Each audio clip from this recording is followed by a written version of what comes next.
First problem natin para sa topic na tension members, pero dun sa mga pang-discuss lang na mga minor. So, the figure shows a plate having a width of 400 millimeters and thickness of 12 millimeters is to be connected to another plate by 34 millimeter diameter bolts. Use a 36 steel plate, Fy equals 248 megapascal, tapos yung ultimate stress naman ay equal sa 400 megapascal. Unahin na natin class, para sa diameter ng bolt, yung diameter ng bolt natin ay equal sa 34 millimeters. So, kung 34 millimeters ito, greater than 24, less than. Greater than 24 millimeters, therefore, plus 3 mm para dun sa holes. So, yung diameter ng hole natin ay equal sa 37 millimeters. So, next naman, yung Fy natin ay 248, yung Fu natin ay 400 megapascal. So, kuhanin muna natin yung mga area. So, para sa gross area, AG, sa gross area natin, ang thickness daw ng plate natin ay 12 mm. Tapos, yung height naman ito, 400 mm. So, para makompute lang yon, gross area AG ay equal sa 400 times 12. So, 4,800 square millimeters. Para naman sa AN, effective net area, dito lang medyo mahaba. So, pwede nating kuhanin ito class. Tignan mabuti. Pwede nating kuhanin dito. Pwede nating kuhanin dito. Yung path lang na yan. Pwede rin na ito. Pwede rin na ito. Yung 1, 2, 3. Pwede rin na path 1, 2, 3, 4. Pwede rin yan. So, wala namang magtatapat-tapat. Wala namang magkahilera. So, gawin natin class. Isa-isahin natin. Pakita lang natin.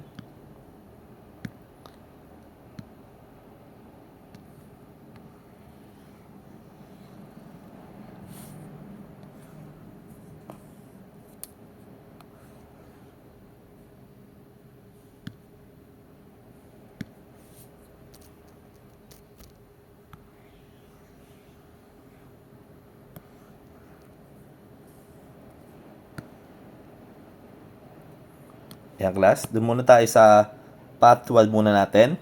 So, ito lang muna. Para sa area niyan, so ganito lang. Para sa path 1 natin, since ang meron lang tayo ay isang bolt na dinaanan, so yung bolt number 1 lang yon. So, ang magiging cross-sectional area lang niya ay ito. Ang magiging net area lang niya ay yan. So, ililess natin to. Para sa pag-compute ng net area nito ay equal sa 4,800, which is yung gross area. 4,800 minus diameter ng hole natin ay 37 mm. Tapos isa lang naman yung hole na i-consider natin. So, 1 lang. Multiplied by diameter ng hole ay 37. Multiplied by thickness ng plate natin ay 12. So, net area natin ay equal sa 4,800 minus 37 times 12. Ito ay equal sa 4,356 square millimeters. So, yan yung para sa path 1. So, nalimutan ko pa lang i-copy pa at pala dinamihan ko na.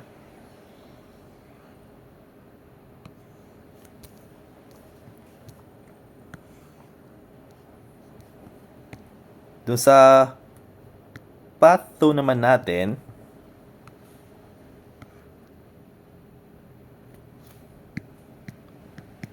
para sa path 2 naman natin, ang gagawin naman natin yung path naman ay ito. So, 1, tapos kay 4 agad, tapos baba. So, ito yung path na yun.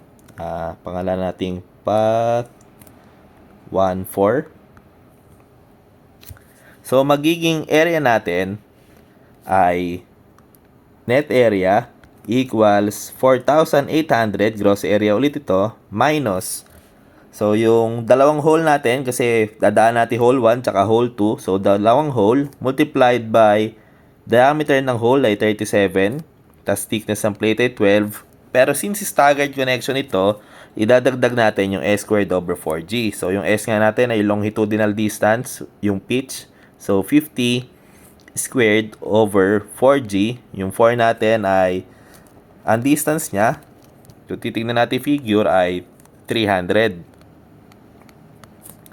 So, net area ay equal sa 4,800 minus 2 times 37 times 12 plus 50 squared over 4 times 300. Ito ay equal sa 3,914.08 square millimeters. So, yung isa pa.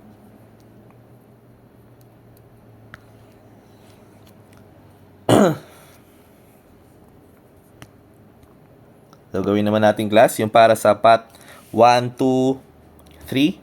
So, ito yun. 1, 2, 3. Tapos pababa. So, gawin natin. Pangalan natin path 1, 2, 3.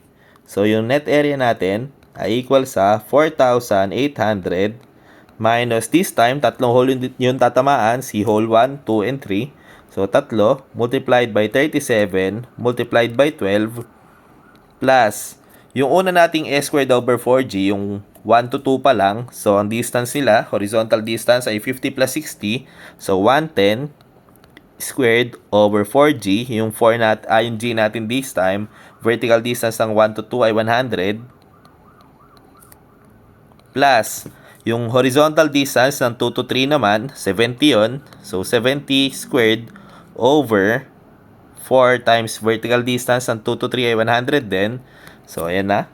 Net area natin dito ay equal sa 4,800 minus 3 times 37 times 12 plus 110 squared over 400 plus 70 squared over 400.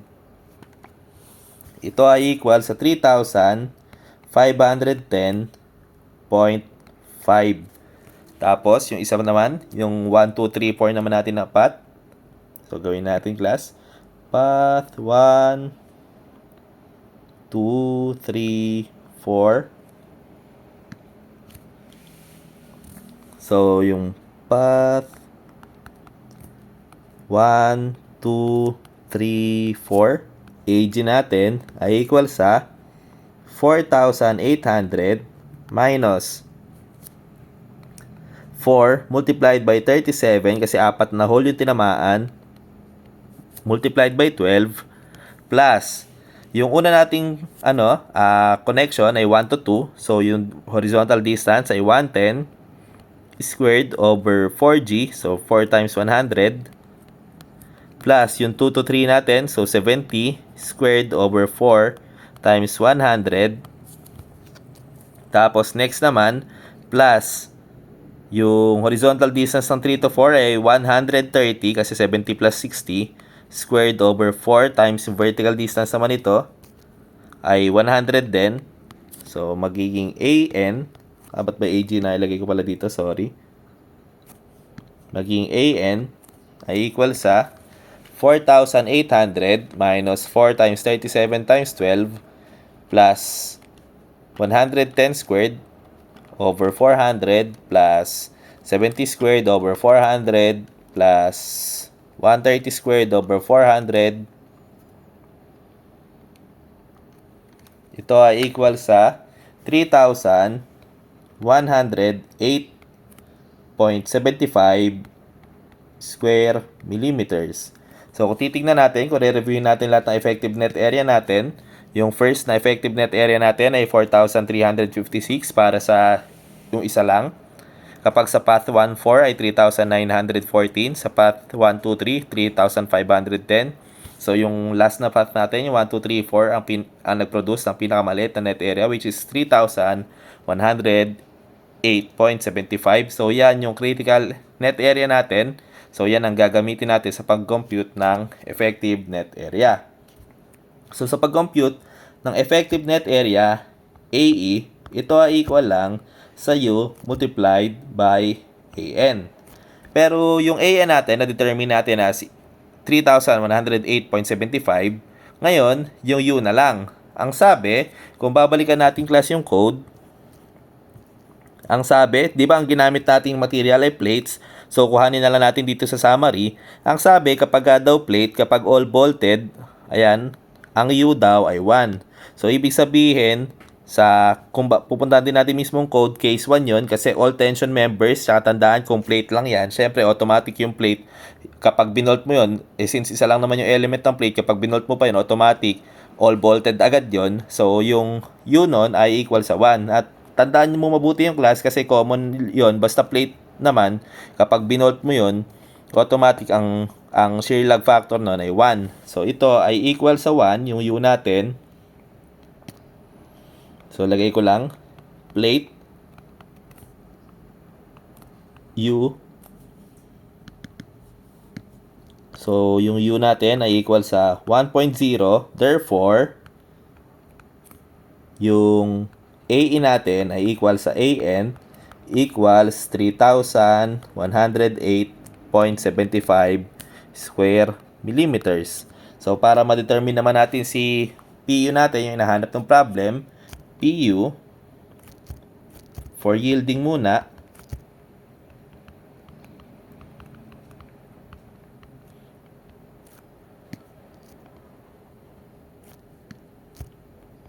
PU equals, for yielding, ang provision ay 0.6 multiplied by Fy natin, multiplied by yung AG natin. So, sa AG equals 0.6. Ang Fy na binigay sa atin ay 248.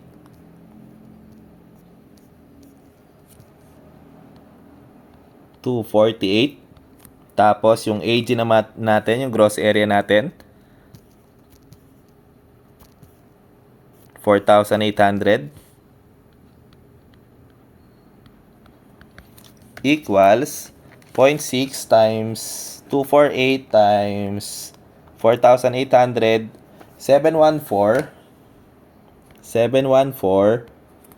240. So, next naman, for fracture,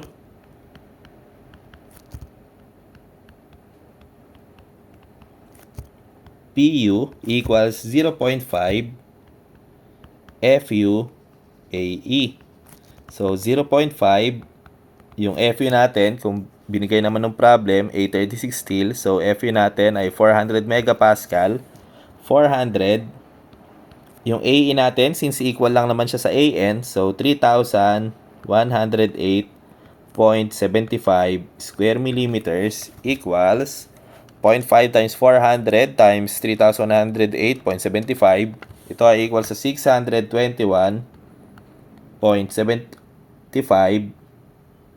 7,750 pala newtons. Tapos ito rin ay newtons. So, ang critical syempre dyan, ang gagamitin natin na ultimate ay yung mas mababa, 621,750 newtons. Kasi nga, kapag nangyari yung 621,750, masisira pa lang sa fracture. Pero kapag nangyari yung 714,240, masisira pa lang yung yield sa yielding, pero sa fracture, sira na kasi ang capacity lang niya sa fracture ay 621,750. Pero class, di ba yung ginamit natin dito ay sa ASD pa lang. So, balikan natin yung lecture natin para dun sa LRFD. Saglit lang.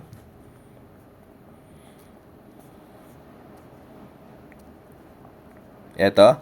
Sa LRFD, ang sabi, para makompute natin si PU ay 0.9 FYAG. Kapag naman si fracture ay 0.75 FUAE. So, ang reduction factor natin sa yielding ay 0.9, sa fracture ay 0.75. So, paano naman kung sinabi na gamitin natin yung sa LRFD? So, yung kanina ASD for yielding,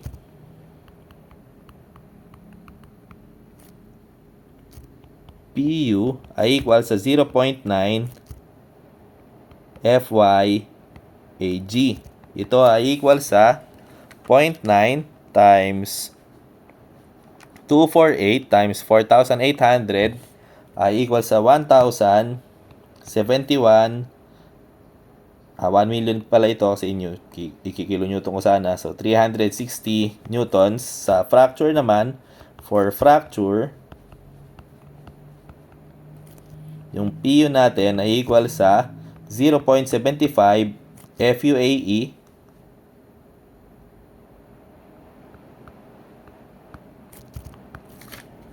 0.75 times yung FE natin na 400 times AE natin na 3,108.75. Ito ay equal sa 932,625 newtons. So, dito naman, kung ang gagamitin nating method ay LRFD, so ang governing ay 932. Yan na, class. Ulitin ko lang. Ito, yung sa LRFD. Yung sa ASD naman ay ito.